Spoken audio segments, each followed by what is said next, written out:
Hello tout le monde, j'espère que vous allez bien. Je vous retrouve aujourd'hui pour une toute nouvelle recette. Il s'agit de la recette du pain marocain en portions individuelles.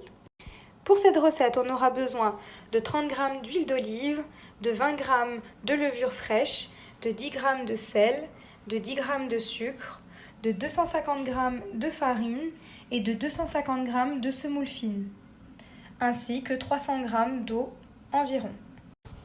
Donc on démarre la recette du pain marocain. Donc comme vous le savez, d'abord je verse l'eau avec le sucre et la levure et on va préparer notre levain.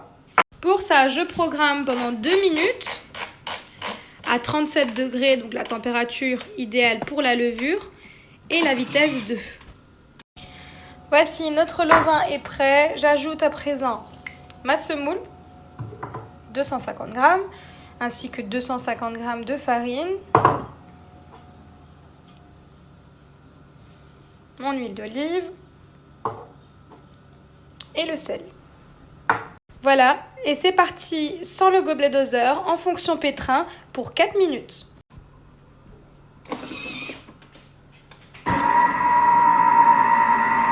Après 4 minutes de pétrissage, voilà la pâte que j'obtiens, bien souple. Donc à présent, je la transvase dans un cul de poule recouvert d'un torchon. On va la laisser lever à peu près 3/4 d'heure jusqu'à qu'elle double de volume et je vous retrouve pour la suite. Voilà, donc ça fait 1 heure que ma pâte à pain a levé. Comme vous pouvez le constater, elle a doublé de volume. Donc on va la dégazer et on va la façonner.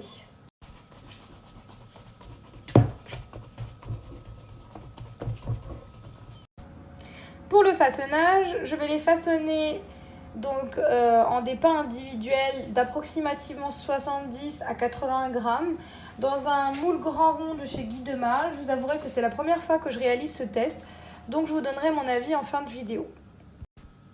Voilà, donc je procède au façonnage. Donc pour ça, je vais former des boules, comme dit, de 70 à 80 grammes. Si au début ça vous paraît petit, ne vous inquiétez pas, ça va bien lever grâce à la levure. Donc à l'aide d'une balance, je vais peser mes boules. Une fois ma boule formée, je viens la déposer dans mon moule. J'aplatis un petit peu pour épouser la forme de mon rond. Et je vais réaliser ça avec l'ensemble de mes empreintes. Voilà, j'ai formé l'ensemble de mes pains, je couvre et on va laisser lever encore à nouveau 3/4 d'heure. Voilà, comme vous pouvez constater, le pain a bien levé. Du coup, je vais à l'aide d'une incisette mettre des petits coups d'incision en prenant soin à ne pas toucher le moule, étant donné que l'incisette, ça va très vite pour couper.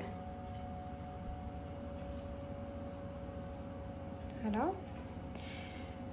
Une fois qu'on a fait ça sur l'ensemble de notre pâte, on va badigeonner d'huile d'olive. Alors on prend soin de ne pas mettre trop d'huile d'olive sur le pain. C'est juste vraiment pour donner une belle coloration. J'ai appris cette astuce d'un boulanger. Et ensuite on vient saupoudrer avec un peu de semoule fine au-dessus de nos pains, avant d'enfourner dans un four préchauffé à 200 degrés. Donc ce que vous voyez là, c'est juste le fond de ma petite bouteille d'huile d'olive, étant donné que c'est de l'huile extra vierge.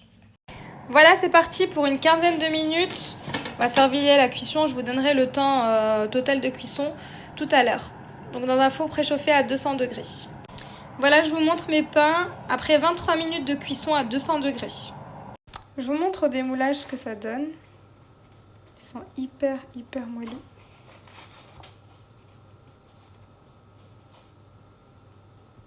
Vous avez été plusieurs à me demander la cuisson en bas, donc je vous montre. Donc c'est vraiment homogène. Donc j'aurais bien imaginé aussi des pains burgers dans ce moule. Voilà, à tester. Si ça peut vous donner des idées les filles. Allez-y, franchement c'est mon moule préféré, le grand rond. On peut l'utiliser aussi bien dans le sucré que dans le salé. On fait vraiment de très belles choses.